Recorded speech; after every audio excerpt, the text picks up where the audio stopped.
Baik, Assalamualaikum warahmatullahi wabarakatuh semuanya. Hari ini kita akan mempelajari materi Blue Ocean Strategy. Nah, jadi Blue Ocean Strategy ini adalah sebuah strategi ya, yang mana di sini dibukukan oleh W. Chen Cabrini Maubourne ya. Nah, jadi apa itu sebenarnya Blue Ocean Strategy? Nah, Blue Ocean Strategy ini adalah salah satu strategi yang merupakan strategi dasar dari sebuah inovasi, dari sebuah produk ataupun sebuah perusahaan. Makanya di sini dikatakan value innovation, artinya sebuah inovasi yang tentunya bernilai. Bernilai apa? Bernilai jual.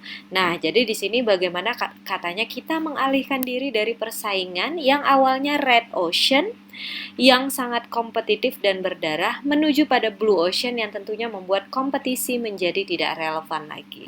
Nah, jadi di sini bagaimana menciptakan satu peluang inovasi ya agar satu perusahaan ataupun produk itu berada di atas. Artinya di level yang dia seharusnya tidak kompetitif lagi dengan yang lain yang masih berenang di sebuah level samudra merah ya.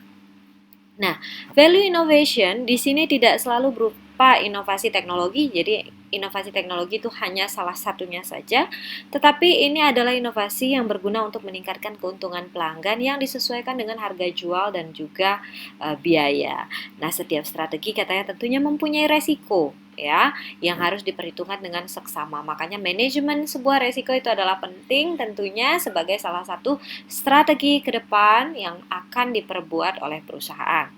Nah, artinya di sini formulasi dan eksekusi Blue Ocean haruslah dilakukan secara tepat dan juga cermat. Nah, jadi sebenarnya apa Blue Ocean dan apa Red Ocean yang tadi sudah Ibu jelaskan? Nah, jadi jika dalam satu pasar itu persaingannya itu pada market space-nya yang sama, itu dikatakan Red Ocean. Misalkan pasta gigi ya, Pepsodent bersaing dengan Ciptaden, bersaing dengan Sensodyne dan lain-lain. Market space-nya adalah sama.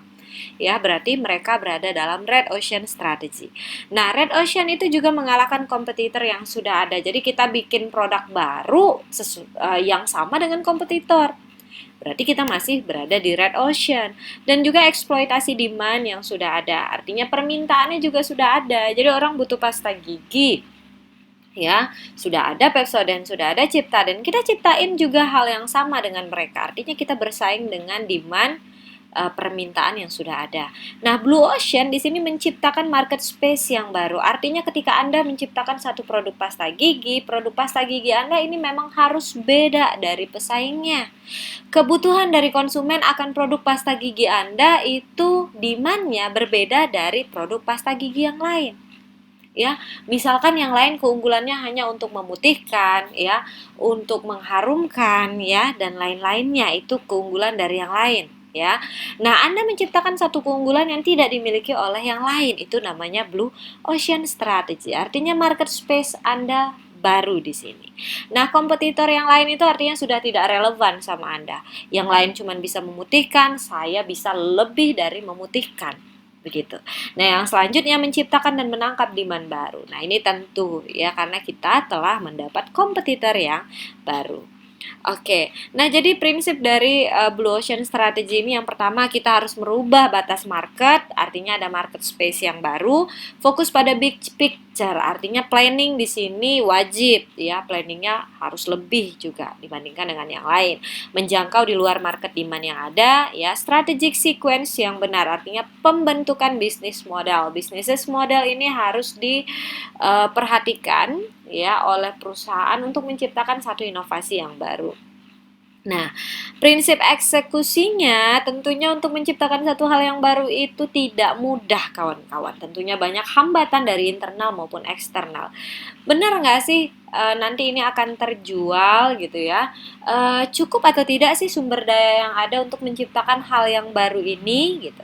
Nah, itu harus buang jauh-jauh ya karena di sini untuk mengeksekusi Anda harus mengatasi hambatan yang ada dari dalam organisasi ya dan juga menyatukan strategi untuk melakukan eksekusi. Oke, nah nanti kita perlu membentuk di dalam Blue Ocean ini adanya strategi kanvas, kawan-kawan. Jadi nanti di sini Ibu akan perlihatkan bagaimana strategi kanvas untuk menjadikan yang namanya Blue Ocean Strategy. Jadi strategi kanvas ini adalah satu framework ya, yang dalam satu diagram. Nanti kita lihat contohnya. Ini digunakan oleh satu perusahaan untuk menganalisa yang namanya industri, ya, pemain terbaik dalam industri, kompetitor kita dengan menjabarkan elemen-elemen penting dari sebuah persaingan. Nah, jadi pemahaman akan produk, service, delivery, kelebihan atau kekurangan dari masing-masing elemen itu penting. Jadi artinya begini, ketika Anda ingin menciptakan satu produk berinovasi, Anda harus melakukan survei terhadap produk yang ada dulu. Ya, survei terhadap produk yang ada dulu itu seperti apa? Ya, surveinya adalah melihat, menjangkau produknya seperti apa, servisnya seperti apa, deliverynya, kelebihan-kelebihan dari produk yang sudah ada dan lain-lain. Ya, jadi memang harus kita survei ataupun analisa bisnis pesaing kita yang sudah ada demi menciptakan satu strategi Blue Ocean. Nah, selanjutnya lagi di sini Ibu kasih contoh ya. Contoh untuk salah satu strategi kanvas yang dibuat oleh AirAsia. Jadi sebenarnya AirAsia dulu pernah berada di Blue Ocean. Ya, sebelum sekarang sudah banyak pesaing AirAsia. Tapi zaman AirAsia berjaya, maskapai ini adalah maskapai yang berada di Laut Biru, bukan Laut Merah. Ya, ketika maskapai-maskapai lain masih terombang-ambing untuk menciptakan strategi baru, AirAsia sudah muncul lebih dulu dengan strategi-strategi terbarukannya sehingga orang memilih AirAsia ya untuk ataupun sebagai maskapai penerbangan. Apa saja yang dibuat oleh AirAsia? AirAsia ini memperlihatkan di sini ada yang warna merah. Ini adalah pesaing. Yang ini adalah AirAsia. Yang the blue one adalah AirAsia punya strategi untuk Blue Ocean. Apa yang dilakukan oleh AirAsia? AirAsia ini coba Anda lihat dari segi prices ya. Prices ini harga pesaing itu lebih tinggi. Jadi dulu everyone cannot be flight ya. Jadi nggak semua orang bisa terbang ya, kecuali orang yang berduit karena harga penerbangan itu tentunya mahal dulu ya. Nah, sekarang everyone can fly katanya ya. Nah, jadi di sini bisa dilihat bahwa AirAsia mencoba satu strategi untuk menekankan kepada harga. Karena tujuan saya semua orang dapat mencapai yang namanya penerbangan. Kalau dulu kan orang-orang kaya aja nih yang bisa naik pesawat, sekarang sudah tidak. Ya, sekarang semua orang dapat naik pesawat dengan harga yang tentunya terjangkau. Siapa yang memulai? AirAsia, kawan-kawan. Jadi dulu AirAsia yang mulai. AirAsia ini adalah perusahaan yang base-nya di Malaysia. Dulu AirAsia yang mulai, sekarang sudah banyak pengikutnya. Lion sudah mulai ikut, Batik Air ya. Batik Air masih menengah daripada Lion ya. Citylink dan lain-lain sudah mengikut strateginya AirAsia. Jadi dasarnya dulu strategi ini seperti apa? AirAsia lihat ya, AirAsia ini menurunkan harga ya. Selanjutnya commission agents. Jadi AirAsia ini nggak pakai agen ya. Kalau pesawat-pesawat dulu kita mau belinya pakai agen. AirAsia ini yang pertama mencetuskan adanya sistem pembelian secara langsung. Yang sekarang ya sudah ada, sekarang kan sudah banyak ya. Ya, sekarang sudah banyak sistem pembelian secara langsung. Kalau dulu kan mau beli tiket pesawat itu menggunakan agent travel ya. Nah, selanjutnya onboard meals. Ya, dulu naik pesawat bayar mahal-mahal dapat makan di atas. AirAsia mengesampingkan itu karena hal tersebut dianggap sama AirAsia adalah tidak penting. Orang cuma mau terbang, ya cuma mau berangkat. Nggak perlu dikasih makan juga nggak apa-apa, asal mereka dapat harga murah ya. What's a brilliant idea? Ya, jadi sangat brilliant sekali idenya ya. Makanya onboard meals udah nggak perlu ya, tidak perlu onboard meal, orang nggak penting juga. Nah, selanjutnya lagi assign seats ya. Jadi dulu naik pesawat bayar mahal-mahal bisa booking seat namanya ya. Sekarang ya bukan sekarang, pada zamannya AirAsia mencoba Blue Ocean, AirAsia beranggapan orang mau berangkat yang penting ya berangkat aja. Sekian persen, hanya sekian persen dari 100 orang yang ingin naik pesawat itu yang booking kursi. Selebihnya yang mereka tinggal duduk. Mereka tinggal duduk manis, ya, terbang, selesai. Jadi jarang juga ada yang ingin melakukan assign seat. Jadi saya bisa menekan harga dengan memangkas biaya-biaya ini semua. Jadi assign seat dikurangkan. Nah, selanjutnya lagi service level. AirAsia meningkatkan yang namanya service levelnya. Tentunya meskipun harga murah, service level juga wajib, penting. Ya, selanjutnya amenities. Airport amenities ini banyaknya biaya-biaya tambahan yang lainnya itu juga diperkecil oleh AirAsia seperti tambahan bagasi, seperti biaya services lain-lainnya gitu ya. Nah, selanjutnya lagi ditingkatkan sama AirAsia yang namanya accessibility. Accessibility ini penting. Jadi sekarang orang milih pesawat, orang mau lihat nih pesawat ini selalu ada nggak di mana-mana. Jadi dulu penerbangan pertama dari Malaysia ke Riau itu adalah AirAsia. Ya, Riau ke Bandung, ya Pekanbaru, Bandung itu juga AirAsia. Ya, jadi AirAsia ini mencoba accessibility-nya nih harus lebih banyak. Ya, karena kebutuhan orang naik pesawat murah ya, dapat flight mereka gitu kan. Itu penting. Nah, makanya accessibility-nya ditingkatkan. Frekuensi juga ditingkatkan. Penerbangan AirAsia itu banyak, satu hari bisa berapa kali itu bisa ditemukan. Ya. Nah, selanjutnya lagi destination atau rutenya. Rutenya juga ditingkatkan lagi, bukan cuman di antar negara ya. Dulu kan Malaysia ya, dia memang based in Malaysia. Sekarang sudah ada AirAsia yang Indonesia gitu ya, yang mereka membuat perusahaan multinasionalnya di Indonesia. Jadi di Indonesia sendiri AirAsia juga sudah banyak ya. Nah, selanjutnya lagi fun and image. Ya, dia membuat sesuatu yang fun untuk terbang bersama AirAsia. Selanjutnya lagi, AirAsia ini adalah pesawat yang di Indonesia tentunya ya, yang perdana menciptakan yang namanya self check-in. Jadi kita bisa check-in sendiri. Kalau sekarang kan sudah banyak. Ya. Nah, selanjutnya lagi AirAsia menciptakan yang namanya online purchasing. Di saat yang lain nggak ada nih, yang lain masih merah, nggak ada. AirAsia yang duluan memiliki strategi sebuah inovasi yakni self check-in, online purchasing, ya, dan juga complementary services.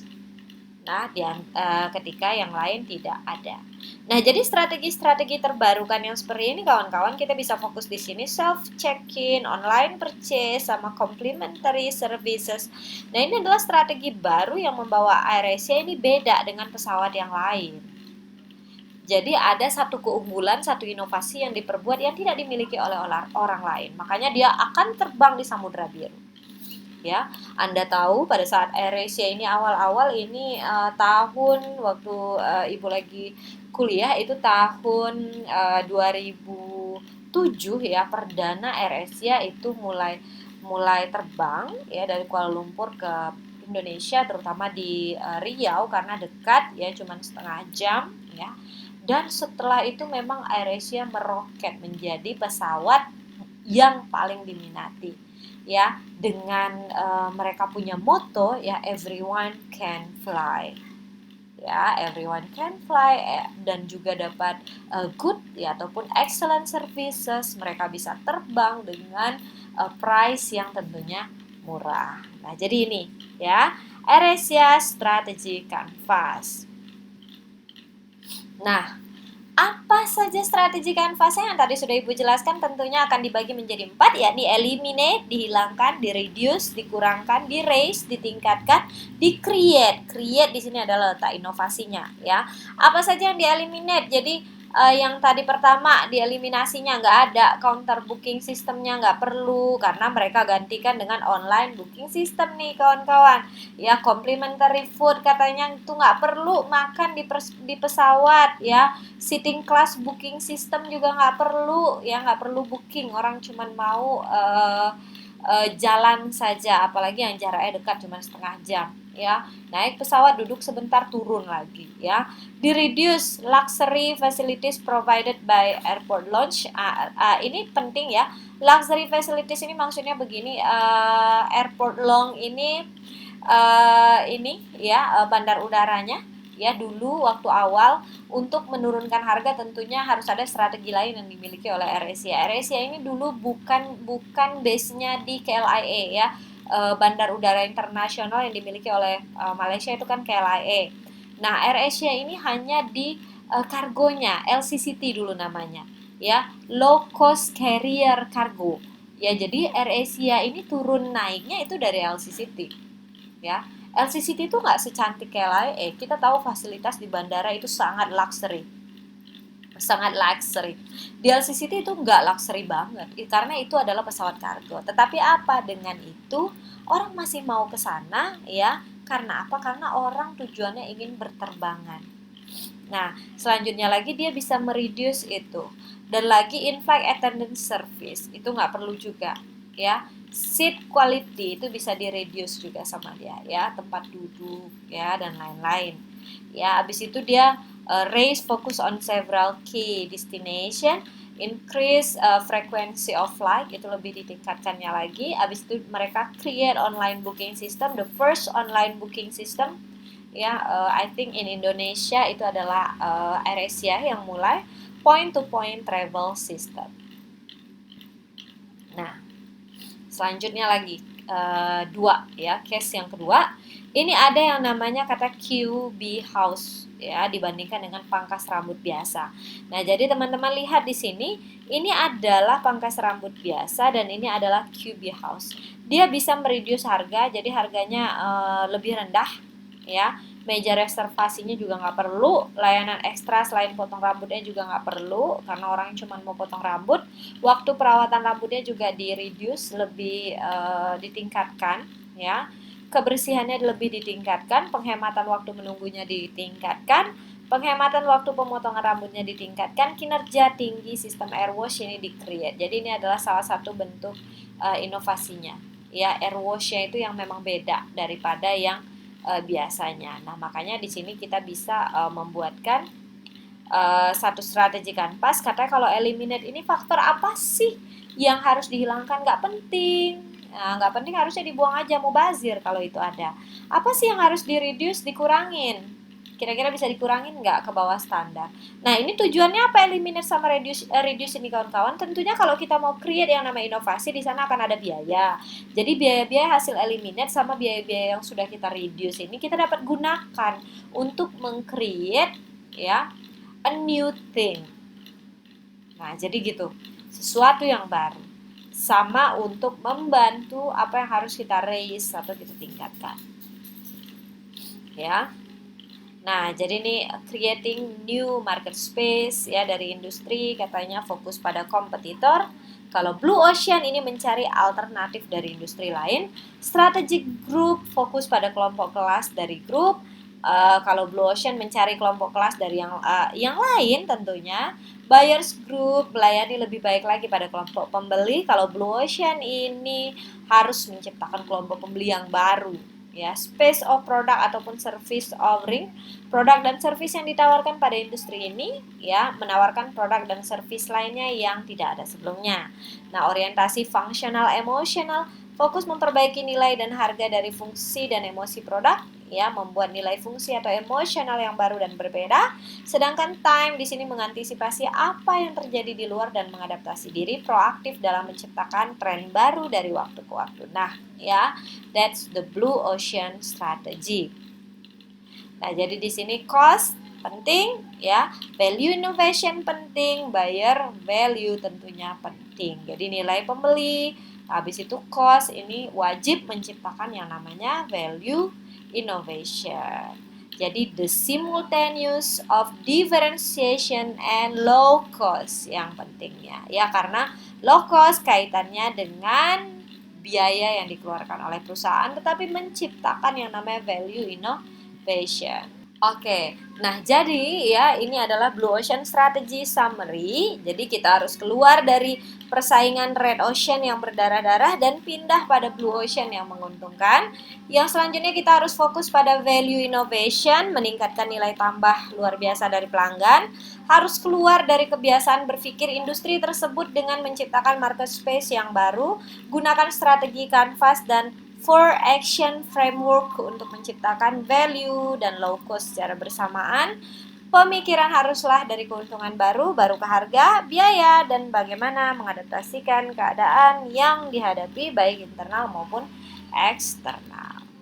Okay, learning is really about translating knowing what to do into doing what we know. It is about changing. If we have not changed, we have not learned. What have you learned today? About blue ocean, of course, ya.